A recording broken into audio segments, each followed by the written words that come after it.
The next race pack for Total War Warhammer 3, the Forge of the Chaos Dwarfs, has been revealed, and in today's episode of Total War News, we'll dive into that press release and go over its details. But before we do, let's watch the trailer. Forsaken, abandoned to the dark, what choice but to follow the flame?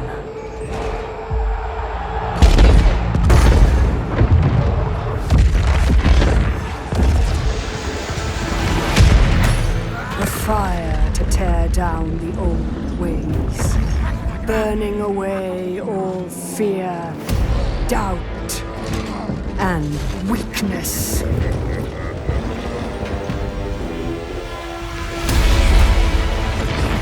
Nothing remains but power and ambition.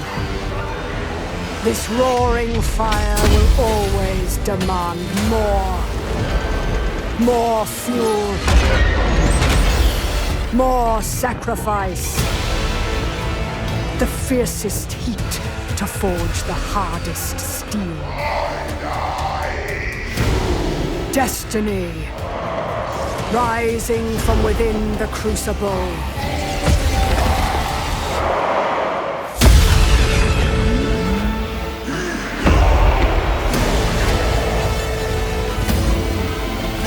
To seize the world with this fire is to see it burn first.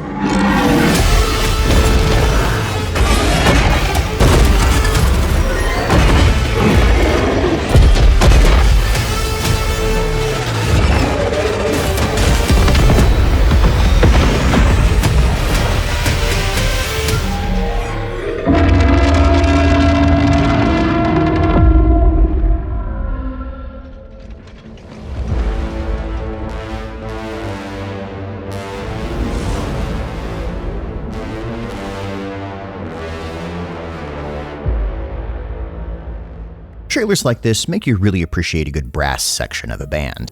As usual, this trailer and DLC announcement was accompanied by a blog post which contains all the details.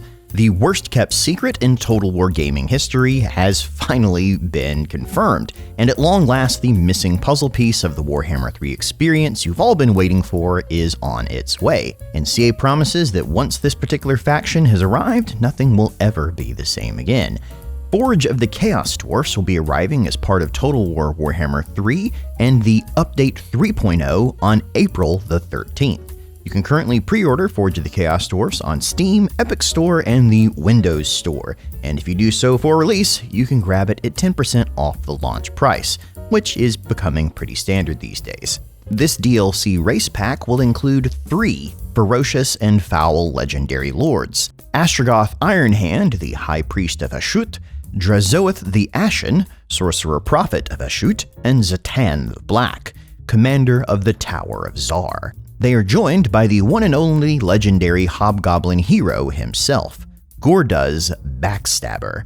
This maniacal group intend to construct the Great Drill of Ashut, which they will then use to burrow through the very fabric of reality itself to conquer both the known world and perhaps also a bit more. Releasing 3 legendary lords with an additional legendary hero is a new move for Total War, and is the path that they stress that they will be following for future releases. Many of you, and including this channel, did ask for more legendary heroes, and apparently they agreed, though I don't think any of us expected it to be at the sacrifice of a legendary lord.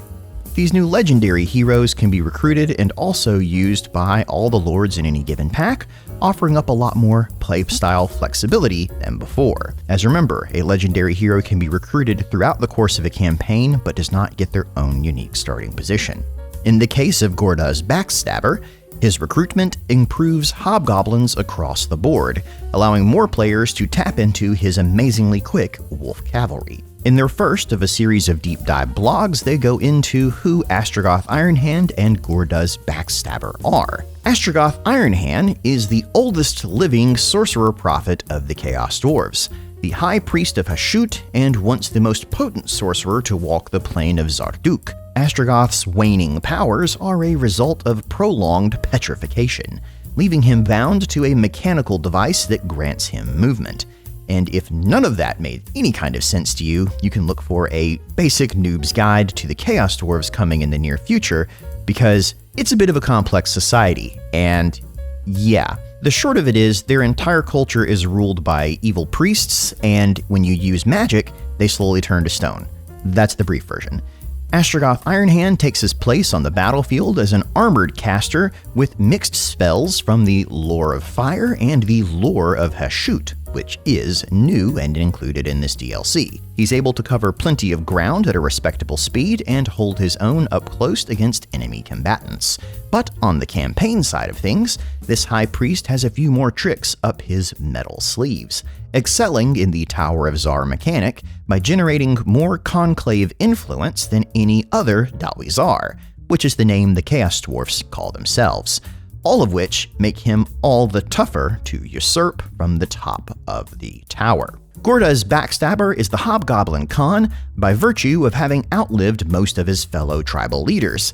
Gorda's naturally distrustful disposition and lashings of cunning grant him an enduring talent for survival. With thick scars crisscrossing his shoulders, Gorda's luck carries him far on the battlefield. Focusing on melee combat, this sneaky fella works his way behind enemy lines either on foot or mounted atop a giant wolf for faster movement. Gameplay-wise, Gorda's Backstabber is a force to be reckoned with, adding some serious versatility to Hobgoblin armies. His presence in an army grants incredibly powerful buffs and stat bonuses, and he has some extremely handy skills that can keep the ammunition flowing with Shoot 'em or enable Vanguard deployment for all Hobgoblins with Sneaky. And if stealth isn't your style, Get the Gits summons a band of Hobgoblin cutthroats to command. Whether Gorda's Backstabber is nestled among your army or breaking off from the pack to cover ground with a lesser generic Lord of the Dalwizar, he's an invaluable asset for any campaign. Speaking of campaigns, no thriving faction in Warhammer 3 is complete without a robust economy to fund their infernal war machine, and the Dalwizar are no different. The Chaos Dwarfs need laborers, and can acquire them by besting their foes in battle or via the convoy mechanic, which they promise to detail more about in the third part of this blog series in a couple of weeks. Note that the word laborer and acquire are from the official blog post, as the words slave and enslave are being avoided.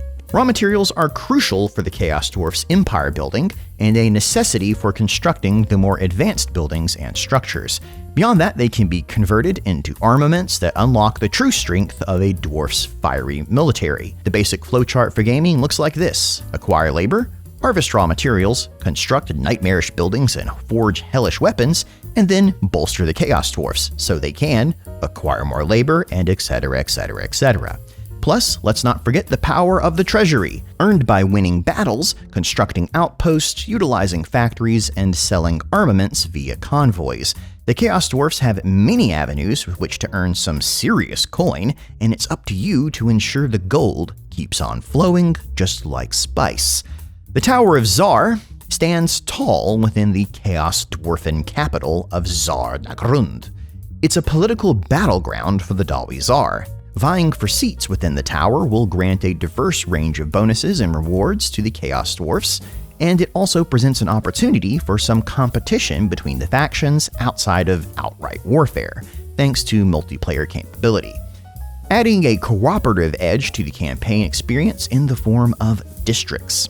Districts can benefit the entire culture of the Chaos Dwarfs, encouraging all of you to work together in a multiplayer campaign to enhance Zar Nagrund for everyone's benefit, with the chance to experiment with a variety of playstyles and to try your hand at some sneaky diplomacy, with the potential for some serious backstabbing. CA promises that the Tower of Zar is one of the most in-depth, unique, and versatile campaign mechanics in Total War Warhammer to date. When it comes to battles, you'll have a whole host of new units to play with. Most recognizable are the Bull Centaurs. Serving the Legion of Asgoth, the Bull Centaurs are a monstrous addition to the Chaos Dwarf roster, rocking the upper torso of a Chaos Dwarf and the ferocious body of a bull.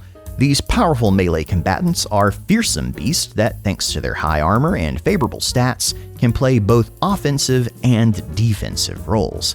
But don't let their hulking size or preference for great weapons fool you.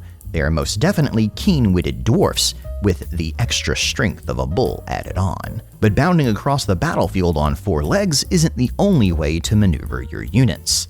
The Bale Taurus is a gigantic monster with, again, the body of a bull, but this time coupled with the membranous wings of a dragon.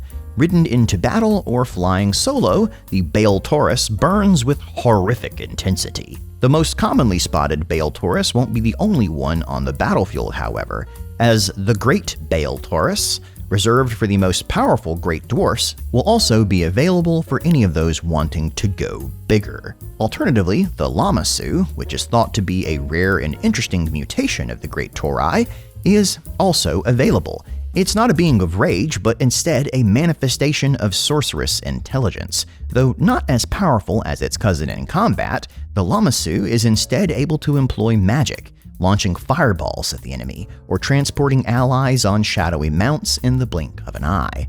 Alternatively, as they are blessed with an uncanny, insidious charisma that can befuddle enemies, they may simply choose to let death creep mysteriously through enemy ranks.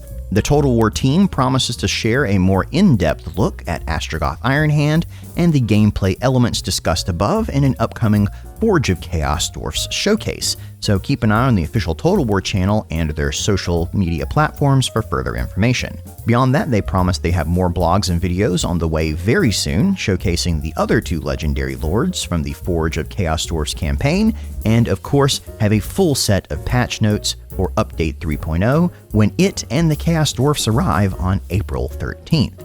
And that is the Forge of the Chaos Dwarfs. My name is Cody Bonds, and this has been Total War News. Leave your thoughts below about this DLC and if it lived up to your expectations, as well as how closely it aligned to certain prediction videos, and the rather surprising news that all race packs going forward will only have 3 legendary lords and a legendary hero. Stay tuned to this channel for more Total War news as it releases. Thanks for watching.